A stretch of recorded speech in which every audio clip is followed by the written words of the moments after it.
Welcome in, everybody. This is week 7 of DFS, and this is the Adjusted Line Play Report presented by Zilla Fantasy Elite. I am your host, Todd Hoffman.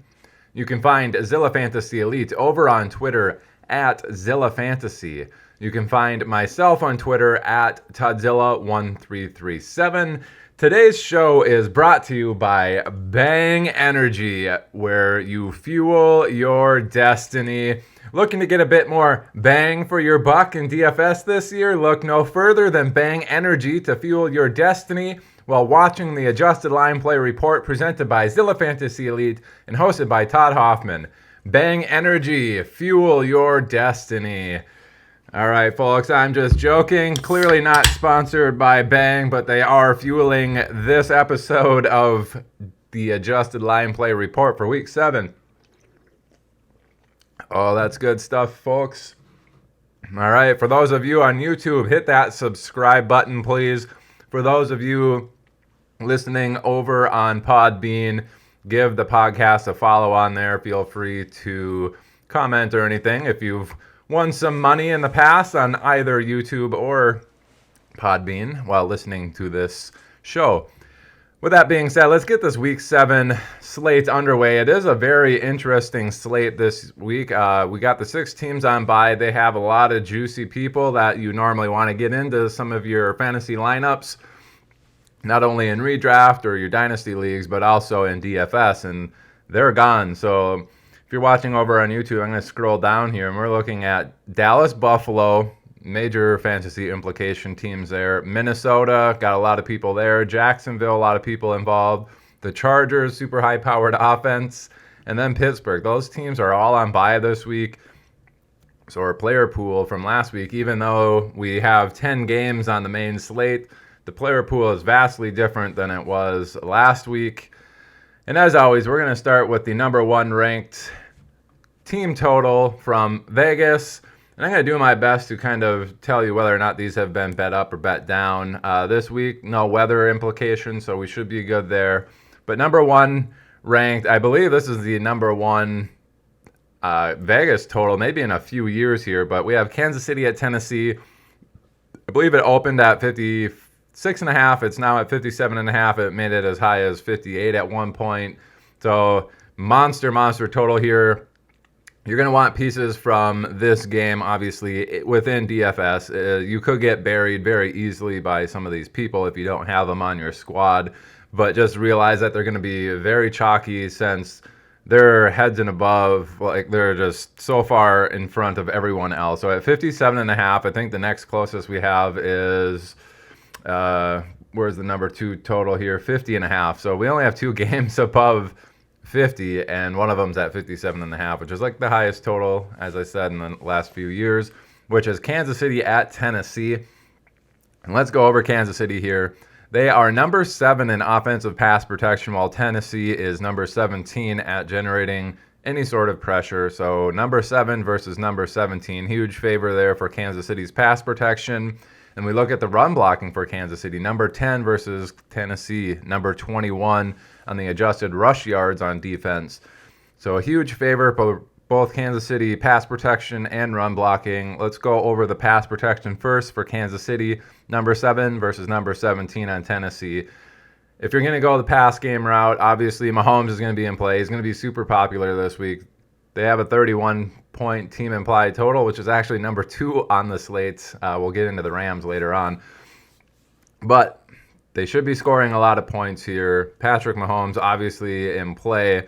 You're looking at Tyreek Hill. This is on the road. Tyreek Hill absolutely dominates on the road for whatever reason. He just crushes on the road. And, you know, he's pretty decent at home too. But on the road, that's when he has those monster 3-touchdown, 200-point weeks. Keep that in mind. Travis Kelce obviously seems like one of the 1A, 1B targets there. Tennessee, though, has not been giving up a ton of points to the tight end position for whatever reason. They haven't played like super all-stars there at against Tennessee, but just keep that in mind. You certainly don't want to fade Travis Kelce. You probably just maybe be underweight. Darren Waller looks like a very good play this week, and he's a lot cheaper and could put up similar point totals. But this is a super high game environment. So Tyreek Hill with Mahomes and Travis Kelce. Those are the two that are always in play. Now this week, we've been seeing Mecole Hardman just get a bump in volume this year. It seems like finally when everybody was off of Mecole Hardman, they gave him several chances and like, nah, this dude's no good. He's finally producing once everyone has given up on him. I think this is another smash spot for him where he could have a bazillion fantasy points here, and he's cheap on both sites. So look at Mecole Hardman, especially on DraftKings, where you get the 100-point rushing or receiving yard bonus, so you get an extra 3 points there. He's very attractive there. And then the run blocking for Kansas City, number 10 versus number 21. That's a very good matchup there. And we have Darrell Williams come out last week and absolutely smash. He was pretty chalky. This is another spot where he could find himself in the end zone a few times with this type of game environment. So if you want to run him in a GPP, I don't know how popular he's coming across right now, but I think a lot of people are attacking the pass game there. He might not be super popular, but check your sources, other sources on that. Now on the Tennessee side, we have their offensive pass protection at number 28, which is poor, but Kansas City's defense is number 30, so we should see Tennessee actually have more time than they're used to be able to pass the ball. And then their run blocking, they're number 12 versus Kansas City's 27. With this, the adjusted line play is basically suggesting that Derrick Henry should have a lot better efficiency on the ground than maybe Tennessee's pass game should have through the air relative to air and ground attacks. But Tennessee should also find themselves with more time. Now, with this being said, I do have a source, a contact within the Titans organization that is telling me Julio Jones is likely going to be very limited or out in this particular matchup. I know Friday he came out, he said he's good, and he's going into the weekend with a questionable tag. However, it sounds like he flies in his massage therapist the 2 days before the game, so gets the massage therapy, Friday, Saturday, and Sunday, and then the 4 games that he's played this week, he flew that particular massage therapist out. It's been one that he's worked with since he was a rookie, so this massage therapist is basically like family. And the 2 games that he sat, the massage therapist was not flown out. This week, that massage therapist was not flown out, which the source said it probably suggests that Julio Jones is not going to play. And then on that same token, they said this massage therapist is also involved with a bunch of the people in MLB, including several on the Braves organization, and they're playing in Los Angeles like Thursday. So the source basically said they might not have flown out this massage therapist for Julio Jones this week because they were involved with the Braves in their playoff hunt, and they simply weren't available because they were in Los Angeles. So that is a possibility as far as the Julio Jones is concerned. But if he plays, he could be very limited. So take that into account. That's just a little insider info there on Tennessee. If he doesn't play or if he's limited, like this is suggesting, A.J. Brown might be a very, very attractive play. And Marcus Johnson actually is somebody that comes to my mind as a sneaky GPP dart throw, especially if Julio is not going to play. Like my source basically kind of said they're going to be limited or out this particular game. And if we don't expect Derrick Henry to get all of the fantasy points and we expect Tannehill to get some himself, I don't think all of it's going to go to A.J. Brown. I think Marcus Johnson is a very sneaky, cheap GPP dart throw. I might get him in just to get exposure to this particular point total and get different within a large field tournament. I think Marcus Johnson is one of those guys that could easily be a successful dart throw there, get you 80 yards and a touchdown for super cheap. Just keep that in mind. So Tennessee, Tannehill obviously in play, A.J. Brown in play, especially if Julio sits. If Julio plays and is fully healthy, I think he would also be in play. It just doesn't sound like it based off of my source from within the Tennessee Titans organization. So with that being said, the pass game should be okay. The run blocking on the offense is number 12, where Kansas City is number 27 against the adjusted rush yards on defense there. So I expect Henry to be able to have a massive game within here. And we've seen him actually get plenty of opportunity in the pass game this year. He's already like three receptions away from his career high there. So keep that in mind. That's the Kansas City-Tennessee game. From Tennessee, I'm looking at Tannehill as a run back option to some Kansas City stacks there. And A.J. Brown and Marcus Johnson actually on the offensive side if you're not getting Derrick Henry there. Johnson would get you massive leverage against the field there on Tennessee. And then Kansas City, you're obviously looking at Tyreek Hill, Mecole Hardman, Travis Kelce, Darrell Williams, and Patrick Mahomes. So with that being said, let's move on to the number 2 ranked game here, which is Detroit at Los Angeles Rams. Here's the revenge game, Goff versus the Rams and Stafford versus the Lions. It's a 50.5 point total with the Rams as 16.5 point favorites. So the Rams should absolutely smash here. And one thing I took away from the week 7, I wasn't very successful, in week 6. I wasn't very successful in week 6 with the DFS.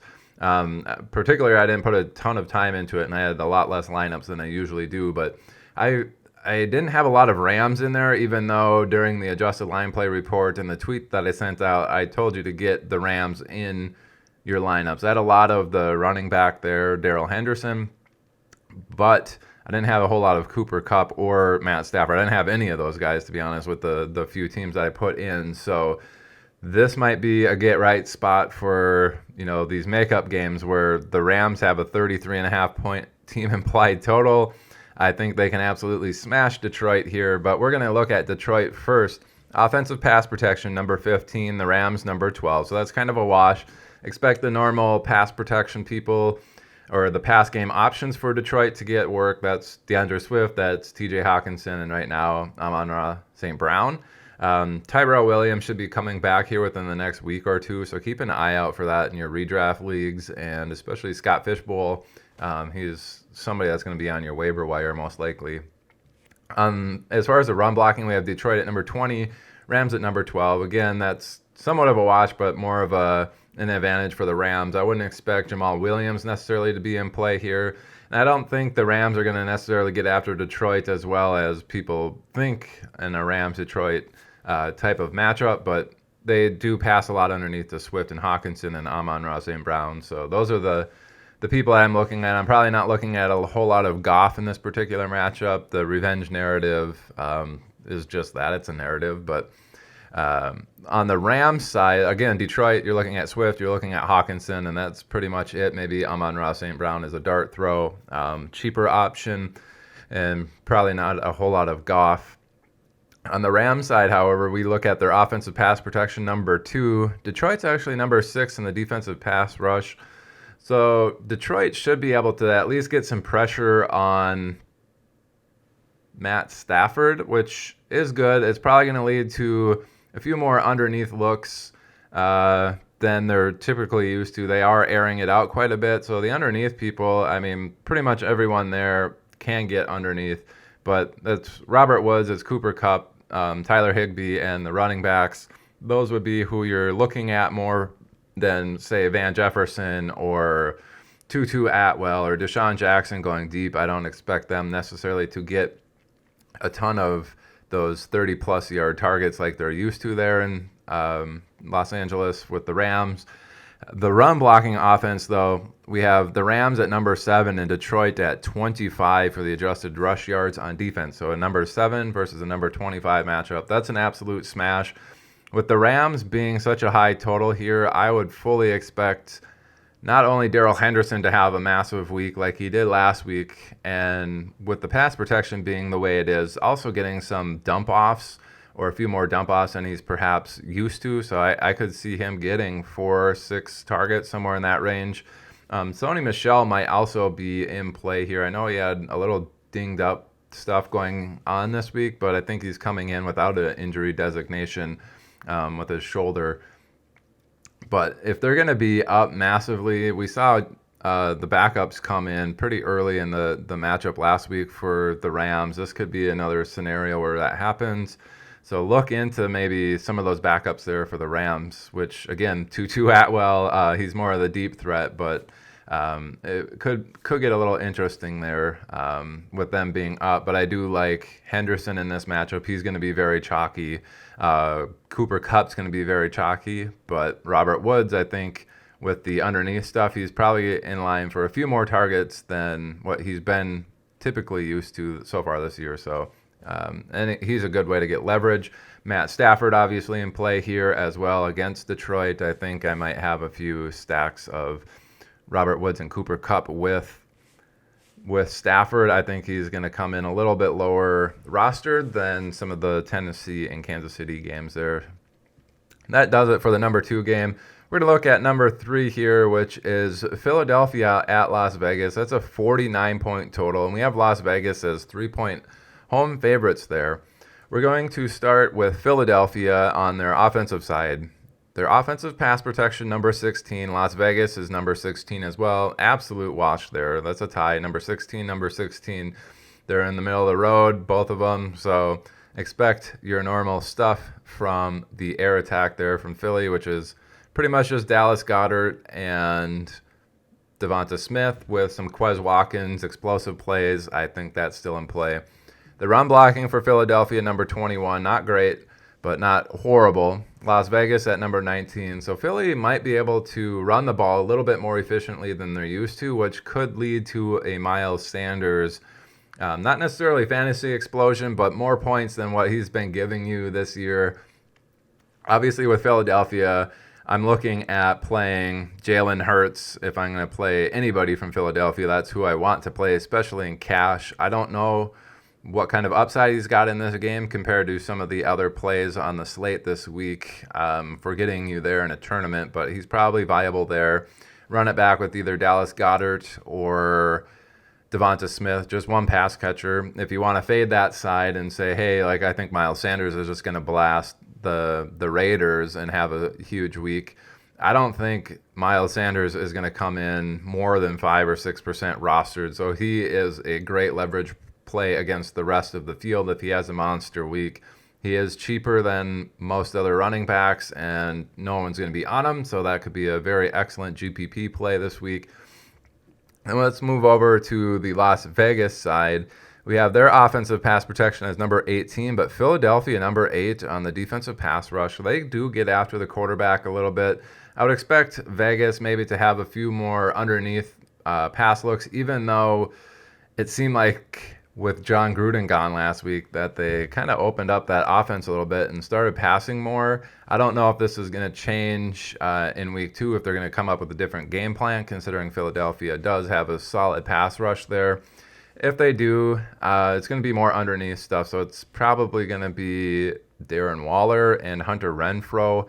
I like those two the most, especially in cash games. Renfrow is very solidly priced as far as being able to get him and get quite a few targets and receptions there, especially on DraftKings. He's less attractive on FanDuel, where that's more touchdown-based. So those two on DraftKings. And then we've seen Ruggs get deep, and Philadelphia's secondary isn't necessarily that good. However, it sounds like they kind of get beat in the middle of the field, which is kind of the Renfrow and Darren Waller territory. So I'd expect any pass game options to kind of flow through them. And Ruggs, he's always got the one-hit potential. But with Philadelphia generating a little bit of pressure, I don't expect that to be as, likely this week. Bryan Edwards, I'm not sure what kind of routes he's running. He could be interesting this week if he's running shorter routes than what Henry Ruggs is doing there. But on the offensive run blocking side, we have Las Vegas number 28, Philadelphia number 28. We've seen Vegas struggle mightily in the run game. They just haven't been able to move the ball very efficiently. I would say they're probably under 3.5 yards per carry as a team, maybe close to 3.0 yards per carry as a team. Philadelphia, number 28, Vegas, number 28. This means they might move the ball a little bit more efficiently than they're used to. If we're expecting Las Vegas to win, everybody kind of knows the narrative that Josh Jacobs has these monster games or at least has these games in their victories that, he's averaging like almost 1.3, 1.4 touchdowns per victory that in the games that he's played. So if we're expecting Vegas to maybe win here as a 3-point home favorites, Josh Jacobs, I think, would be a very sneaky GPP play.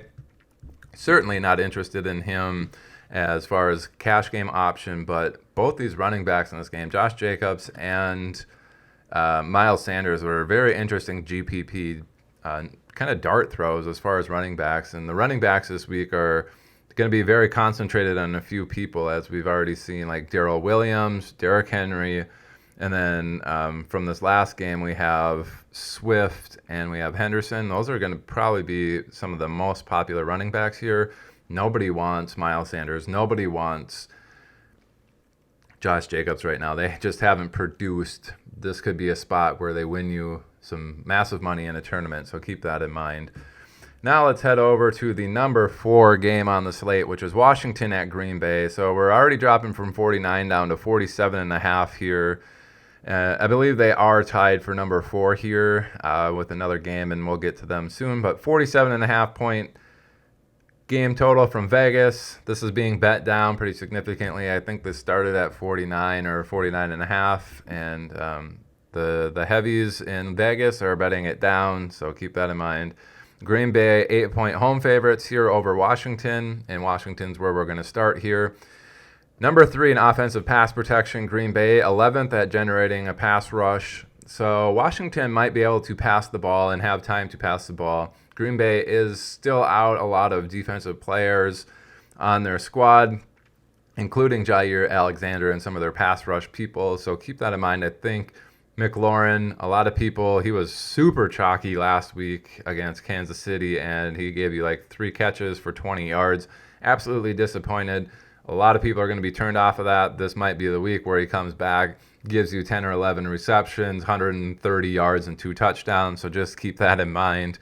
If Washington can move the ball, he will be very attractive, especially in tournaments there.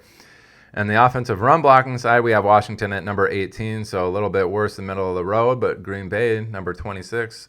That's a red on their end. A slight favor for Washington there on the run blocking side. Washington should be able to move the ball against Green Bay and put up some points, even though the last couple of weeks we've seen Washington kind of struggle to move the ball. Gibson could be in play here. If he's kind of banged up and doesn't play, McKissick would be very interesting. Jarrett Patterson's the immediate backup, but he doesn't get a lot of pass game work, and the pass game work is more high calorie count as far as fantasy is concerned. Patterson would probably get a lot of the goal line work, like the 2 yards and in type stuff, if Washington would find himself in that position. Otherwise, he's more of a between the tackles grinder, shifty. He's not super fast. He's like 5'6", but he also weighs like 185, 190 pounds. So he's short but stout. Just keep that in mind on the offensive side. Ricky Seals-Jones obviously in play here if they're getting some decent pass protection there. Diami Brown, GPP dart throw for Washington. If they're going to have some time, he could find himself open deep. Green Bay side, we have number 17 pass protection versus number 21 pass rush from Washington. Washington not generating a lot of pressure on the quarterbacks, and their secondary is really bad. Keep that in mind. This could be a smash spot for Devontae Adams, which is basically every week's a smash spot for him. But with Washington's secondary being so poor, you could see him with a monster game. That's pretty much where the pass game runs through. Some dart throw options are Allen Lazard. He did catch a touchdown last week. If they're going to have more time than they're particularly used to, maybe he sees himself with a few more targets. Tunyon hasn't been doing much. Randall Cobb seems to only do much when Green Bay is going to be under siege. So if we would see the number 17 offensive pass protection from Green Bay versus like a number 3 pass rush defense, that might be more of a Randall Cobb week. That's probably not the case this week.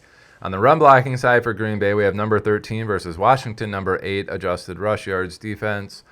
Aaron Jones, certainly in play every week to have a monster game, but this is kind of suggesting that it's just going to be kind of a ho-hum.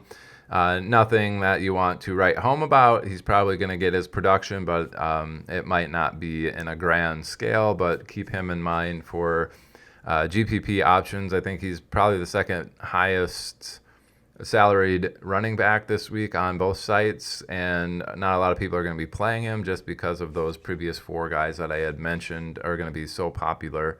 So just keep that in mind. Let's get to the other number 4 ranked game here, which is Atlanta and Miami. I actually like this one quite a bit.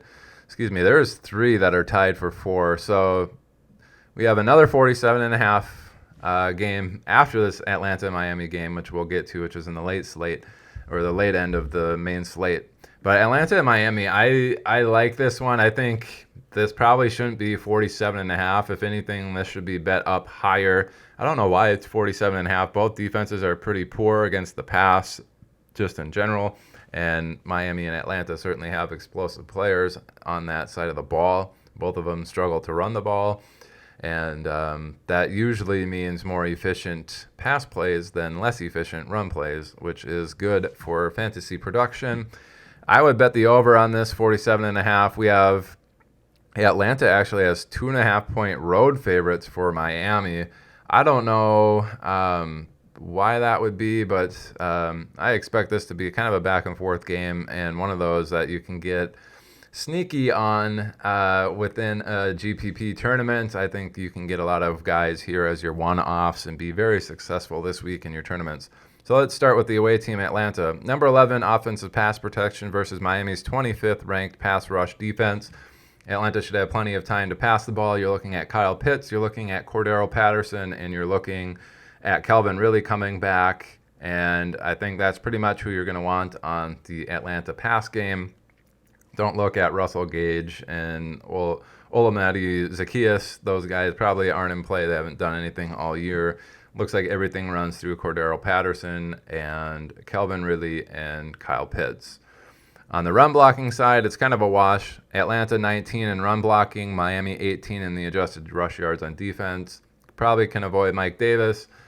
The running back that you're going to want is Cordero Patterson. He's got dual eligibility, at least on FanDuel. I can't remember on DraftKings what he's got there, but I believe he's also still running back eligible on FanDuel, or excuse me, on DraftKings. So avoid the rush game from Atlanta. I just think they're going to move the ball more efficiently through the air, and that's how they're going to do it. And I think they're going to have to put up points in this particular matchup with Miami. And on Miami's end, we see their offensive pass protection number 21, not very good, but Atlanta number 20 at generating a pass rush. That's kind of a wash. I expect Miami to have a little bit more time than what they're probably used to with that offensive pass protection being at 21. Then we see their run blocking offense at number 29, Atlanta middle of the road exactly at number 16. Don't expect Miami to move the ball on the ground very efficiently, and expect the pass catchers from Miami. So they're getting Devontae Parker back this week. I think he is a very excellent GPP play. I could easily see him, getting 6 or 7 targets, 80 to 100 yards, and a touchdown or 2 in this. Waddle, we've seen have a big game last week. Atlanta certainly is attackable on the air side, and we have Waddle, we have Devontae Parker, and then we probably have Mike Gesicki as the other option in the pass game that we want. He is a tight end, and that's a way to get different from Travis Kelce, Darren Waller, as we we'll see here from those first couple of games that we went over. They're probably going to be pretty popular, but Miami, Mike Gesicki is certainly in play. And get him in your redraft leagues. He's been pretty good so far. I think those are the 3 you're going to want to attack from the pass game. Mike Gesicki, Devontae Parker, and Jalen Waddle. And I think Miami will be able to move the ball pretty well. If you think Atlanta is going to generate at least a little bit of pressure against Miami's poor offensive pass protection, Myles Gaskin has been getting a lot of that work. If you're going to get a running back that's cheaper, Gaskin might be an option for you there. Don't do it in cash. A GPP dart throw for Gaskin there. I just don't see Atlanta generating enough pressure for them to not be able to pass the ball to the 3 pass catchers that I had mentioned before. Now let's get on to that last game that is tied for 4th here. That is Houston at Arizona. This is another one of those monster line differences. So we saw Detroit and the Rams have a big one at 16.5. Well, we have Houston at Arizona, 47.5 point game total with Arizona as 17.5 point home favorites. That's a huge total there. And let's get into the Houston side because it's gross. Offensive pass protection number 20, Arizona number 5 in the pass rush. I know we're going over Houston here, but Arizona on DraftKings, smash them into your lineup. They're only 3,100. They're going to be super chalky, but that's who you're going to want to play on defense. If you don't, you might get buried by them actually this week. So number 5, Arizona, pass rush defense versus Houston, number 20, offensive pass protection. Houston's going to have to get the ball out early. This might actually be like a David Johnson week where he gets a bunch of dump-off targets from Davis Mills. Otherwise, Brandon Cooks is probably the only other person in Houston that you're interested in. I believe Danny Amendola is still in Houston and plays. He's obviously one of those slot guys like a Wes Welker, Julian Edelman type. He could be in play this week as well, along with David Johnson and Brandon Cooks as your main pass-catching options. Houston's run blocking number 32, Arizona number 24 against the run. That's actually a little bit in favor of Arizona, even though they are still red in the adjusted rush yards on defense. Don't expect Houston to run the ball very well. If they're going to move it, it's going to be via the air, and they're going to be under siege from Arizona. I think Arizona's defense, like I said, is in line for a lot of sacks, probably a few turnovers, maybe a touchdown off of one of those turnovers. Otherwise, it's ugly for Houston. On Arizona's side, you kind of have to adjust. They're probably going to blast Houston out of the water and be up and probably sit some of their starters. So balance that with everything else here. First, their offensive pass protection, number 13. So almost top 12 there. Houston, 28. They're not going to be generating a whole lot of pressure on Arizona. Arizona should have plenty of time to pass the ball. DeAndre Hopkins, A.J. Green, Christian Kirk, and Rondale Moore all in play. They do now have the extra tight end after Max Williams went down, so they got Zach Ertz there. Not particularly interested in him other than a GPP dart throw. The run blocking for Arizona, number 22, so not very good, but Houston, number 31 in the adjusted rush yards on defense. Expect Arizona to be able to move the ball all over Houston and score plenty of points. This could be another one of those Chase Edmonds not getting into the end zone, but the Terminator there, James Conner, getting in 2 or 3 times and making fantasy life miserable for the managers of Chase Edmonds, especially in the redraft and dynasty where he is a lot more popular. Just keep that in mind. Arizona should be able to pass the ball just fine. The run game should be more efficient than they're used to. This could be a James Conner multi-touchdown week, which is kind of gross. But it's also a good way to get leverage against the rest of the field that's going to be playing some of these more popular running backs, as I had stated earlier. So after number 4, so we had 3, and then we had 3 tied for 4. So the next one is actually going to be number 7 on the slate. And that's Chicago at Tampa Bay with a 47-point total, just a half point less than those last 3 that we went over. But they are ranked number 7 in this particular matchup. If you watch the Thursday night game, it's probably going to be very similar to that for Tampa Bay, but let's start with Chicago. 47.5 point game total. Chicago's the away team. Tampa Bay, 12-point home favorites. Chicago offensive pass protection, number 32. Tampa Bay, number 24 at generating a pass rush. Chicago might find themselves with a little bit more time to pass the ball than they're used to, which could mean some Mooney deep shots are possible. Levante David is out, and Richard Sherman is out for Tampa Bay, so they're out some of their defensive playmakers there. Chicago might be able to move the ball through the air possibly more efficiently than they're used to, so keep that in mind. I'm still not interested in Justin Fields. If I'm going to do anything, it's going to be a one-off of just Darnell Mooney with some of these Tampa Bay stacks. Allen Robinson always has the talent to produce. It just doesn't seem like this is his year to do it.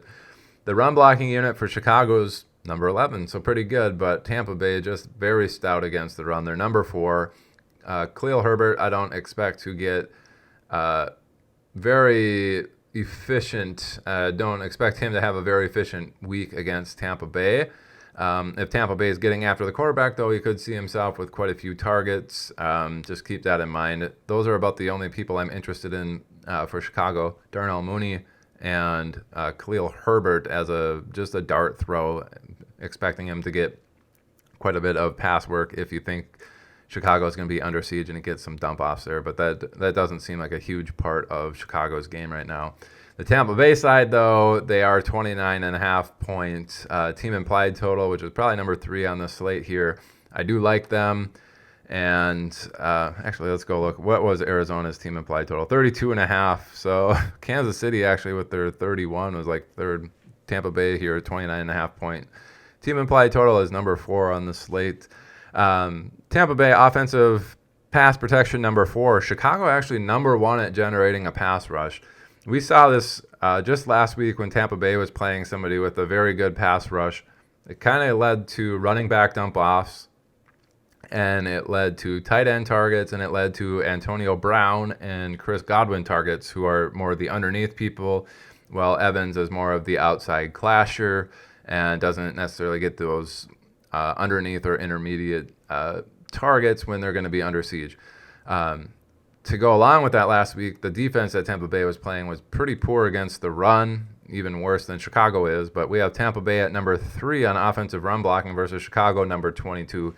So for the offensive side, I think there's just going to be a repeat for Tampa Bay of the Thursday night game where Fournette's just going to get a bunch of dump offs and he's going to run all over Chicago. I don't think very many people are looking at him in GPPs. This dude, I think, is a very, very, very solid GPP play this week, especially on DraftKings. Expect him to get several targets. Expect him to run the ball very efficiently and at least get in the end zone once, if not twice this week. Very, very good play for GPP if you are interested in getting way up there with somebody that's a little bit different and getting leverage on the field. He's not the one that people attack from Tampa Bay, and rightfully so. Like, Tom Brady is excellent, and he's been getting like multi-touchdowns every single week to these wide receivers. With that being said, Antonio Brown is out, Gronk is out, and as I said, the tight ends and the running backs got a lot of targets when Tampa Bay was under siege there. Tom Brady just understands what's going on, and if that's going to be the case, we're probably looking at Fournette targets. We're looking at O.J. Howard week, possibly Cameron Brate. But it seemed like O.J. Howard took over for Cameron Brate as the lead guy there, which is good, coming back from the Achilles. So Fournette, the tight ends, and then the underneath. So we were out Antonio Brown. Expect that to be Chris Godwin. And one dude that's going to be super, super low rostered is going to be Tyler Johnson. Look at this guy as a potential GPP game winner as well. I like Fournette and Tyler Johnson as very sneaky GPP options this week. That's the Tampa Bay side. Obviously, you can get Tom Brady in there. If you're getting him in there, stack him with O.J. Howard and Godwin, or Fournette and Godwin, something like that. I think that's where a lot of his pass volume is going to go. Evans probably in line for a few more targets with Antonio Brown out there. I just think they're going to go more underneath than anything else.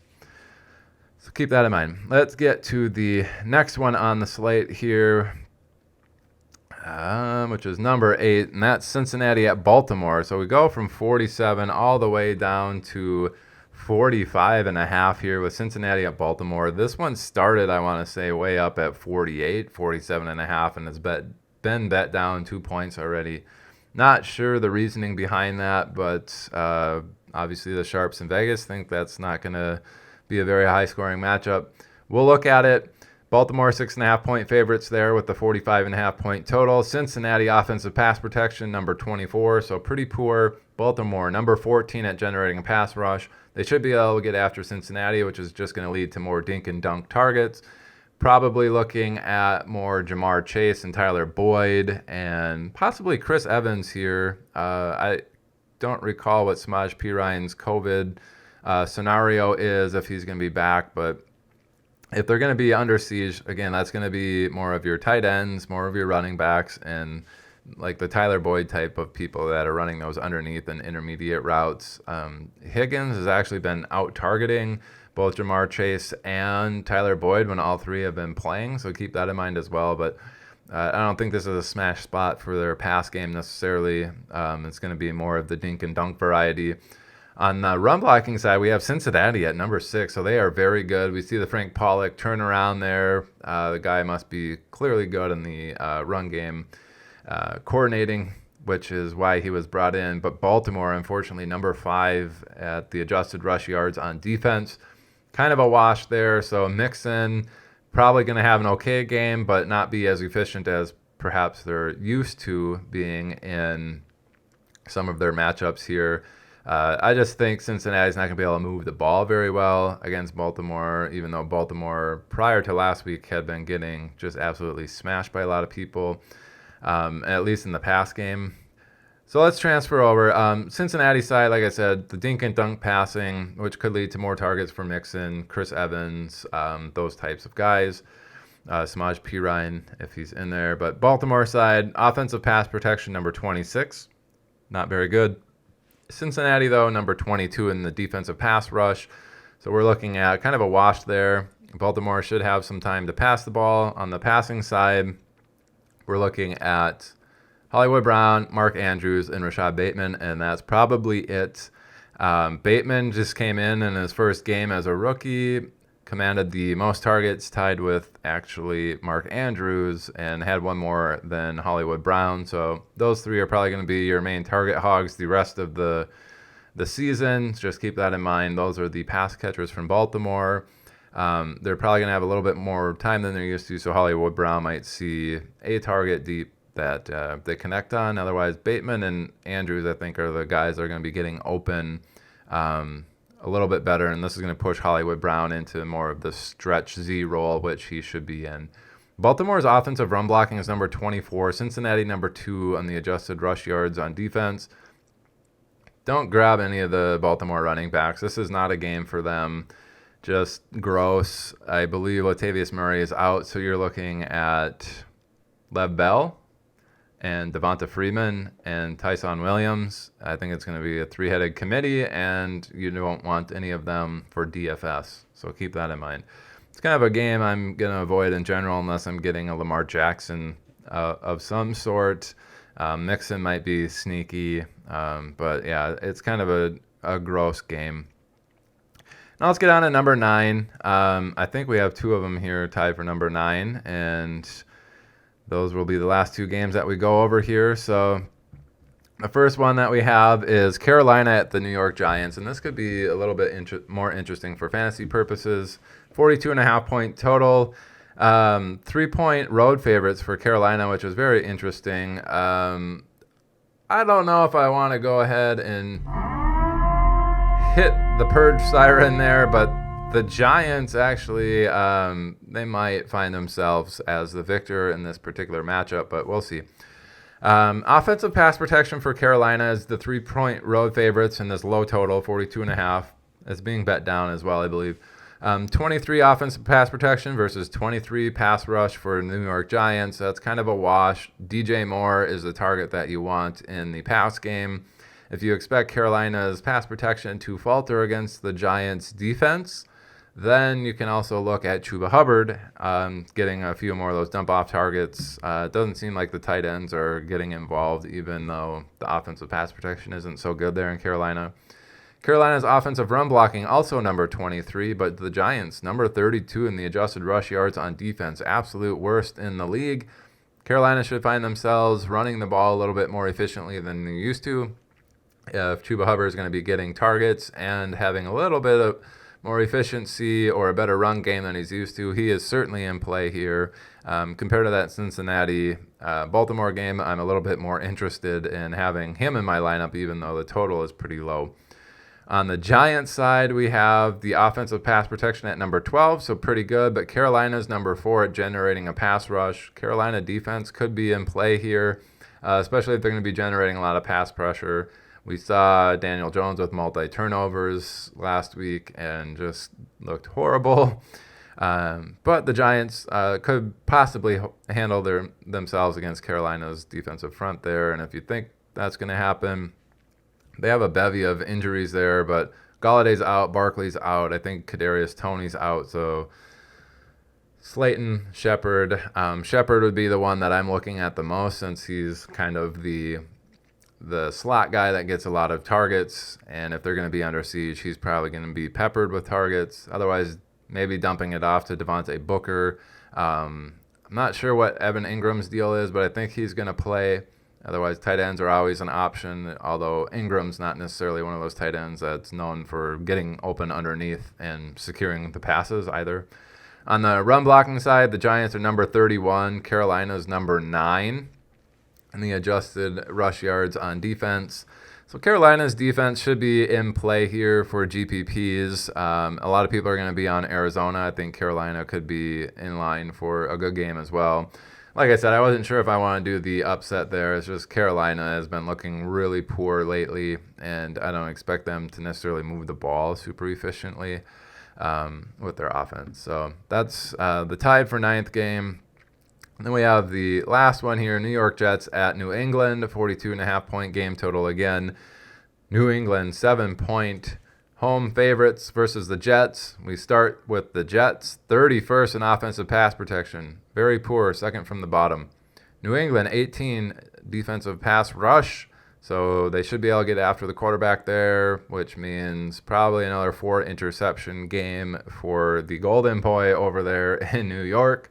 Wouldn't be interested in a whole lot of pass game options from the Jets other than people getting dump offs, which is Michael Carter, maybe Braxton Berrios, and Jamison Crowder there. I wouldn't expect anybody else. Corey Davis probably not going to be heavily targeted in this. On the offensive run blocking side, number 26 for the Jets, number 20 for New England. That's a little bit closer, but still in favor of New England. Michael Carter, like I said, probably the only guy from the Jets I'm interested in playing anything anywhere. But again, not super interested. Low total, don't expect them to score points, so just keep that in mind. New England side, offensive pass protection number 19. The Jets actually number 10 in the defensive pass rush. I would expect Mac Jones to not have as much time as he would like in this particular matchup. So a little bit shorter targets, maybe some to the running backs. Definitely Hunter Henry in play. And Jacoby Myers kind of runs routes everywhere, so keep that in mind. Those are the people that you're probably going to want to attack in the pass game. Offensive run blocking for New England, number 27. The Jets, number 15 in the adjusted rush yards on defense. Also in favor of the Jets by quite a bit there. That's a 12-point difference. New England probably not going to be able to run the ball very well against the Jets. The 42.5-point total. If they're not scoring points on defense in New England, I don't think they're going to score a ton of points on offense either. So not interested necessarily in the running backs here unless you think they're going to get a bunch of dump-offs, but I don't think that's going to be the case. I think it's going to be Hunter Henry and company there other than the running backs, but anyway, folks, that's the end of the main slate there for DFS this week. We got it under 48 minutes here, including the intro stuff. So went through there a lot of ugly games, but some that hopefully you found that you're going to be able to attack, especially in GPPs, where you need to get a little bit different to score that high end, top 50, top 10 type of stuff in those large field tournaments. Best of luck to you all. I hope we can take this advice along with everything else that you hear throughout the week in your other podcasts and your other DFS shows that you listen to and have success. Again, follow the socials. Zilla Fantasy over on Twitter for the account. Podbean, Zilla Fantasy Elite. Obviously, if you're watching this on YouTube, hit that subscribe button on YouTube. If you're listening to this on Podbean, go give it a follow right now from your phone or wherever you're listening to. Myself personally on Twitter at Toddzilla1337. That's where you can get a hold of me. And there is a Facebook page, Zilla Fantasy Elite. And that is everything that you need to know about the socials. Thanks for watching, guys. Again, today's episode fueled by Bang Energy. Fuel your destiny. Let's go out there and win some money together, folks. Let me know in the comments if you get a big victory this week. Thanks, everybody. Bye.